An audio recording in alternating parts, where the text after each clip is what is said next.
নবনির্বাচিত president Donald Trump loss অ্যাঞ্জেলেসে দাবানল নিয়ে বিদায়ী প্রেসিডেন্ট জো বাইডেন ও ক্যালিফোর্নিয়ার ডেমোক্রেটিক দলীয় গভর্নর গ্যাভিন নিউসমকে দোষারোপ করেছেন।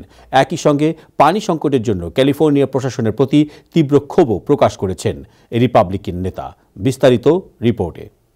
লস অ্যাঞ্জেলসের দাবানল নিয়ে বিদায়ী প্রেসিডেন্ট জো বাইডেন ও ক্যালিফোর্নিয়ার ডেমোক্রেটিক দলীয় গভর্নর গ্যাভিন নিউসমকে দোষারোপ করেছেন নবনির্বাচিত প্রেসিডেন্ট ডোনাল্ড ট্রাম্প।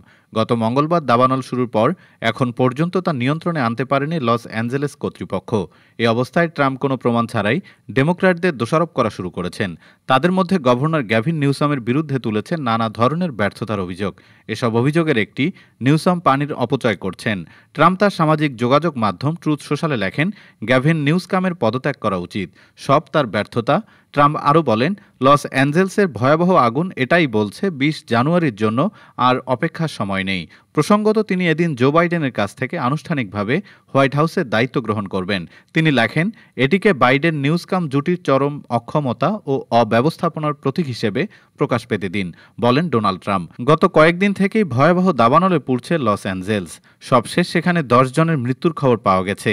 এরই মধ্যে আগুন প্রায় 13,000 একর এলাকা ছড়িয়ে পড়েছে। ঘরবাড়ি ছেড়েছেন প্রায় 1 লাখ মানুষ। বৃহস্পতিবার ক্যালিফোর্নিয়ার department of corrections and rehabilitation জানিয়েছে, তীব্র বাতাস এবং শুষ্ক আবহাওয়ার কারণে আগুন নেভানোর কাজে সহায়তার জন্য 783 জন কারাবন্দীকে নামানো হয়েছে। তারা ক্যালিফোর্নিয়ার বন ও অগ্নি সুরক্ষা বিভাগের প্রায় 2000 দমকল কর্মীর সঙ্গে আগুন নেভাতে কাজ করছে।